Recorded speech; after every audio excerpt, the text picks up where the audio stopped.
होय रे दाद्या, मला कशाला रानात बोलावलंय? काय रे तू काय रे सारखाच आईचा अपमान करतोय?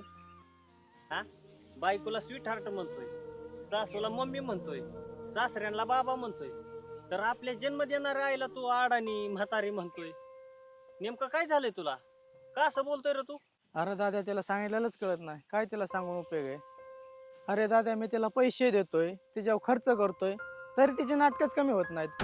म्हणजे तू आईला पैसे मध्ये तोलतोयस का? 4 पैशाने एखादी साडी दिली म्हणजे तुला मोठा झाला वय? हा, आपल्या आईचं शिक्षण नाही झालेलं र, पण तुला आईने शिकवलंच ना.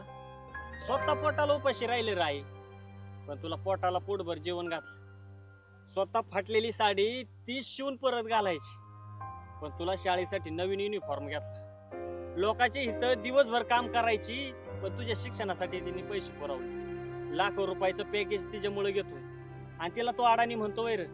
हा, अरे तिला शिक्षणामधलं काय कळत नव्हतं, पण शाळा शिकल्याच्या नंतर चांगला पैसा कमवशील, चांगल्या नोकरीला लागशील म्हणून तुला तिने शिकवलं र, आणि तू तिचा असं पांग फेडायला लागला वैर. हा, अरे काय बोलतोय तू?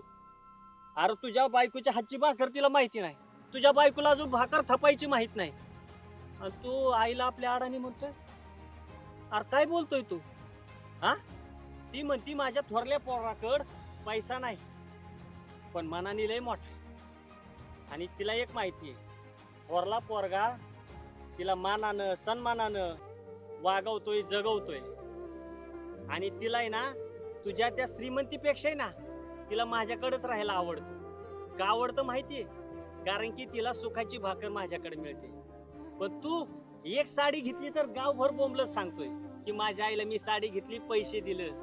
अरे तुला आहे ना तिचा मान नसेल ना ठेवता येत, तर निदान तिचा अपमान तरी करू नको. बरोबर आहे दाद्या तुझं, माझं तो डोळंच उघडलं. इथून माग मी चुकलो, आता इथून पुढे मी चुकणारच नाही. बरं दाद्या, ती कोयता मी तोडतो.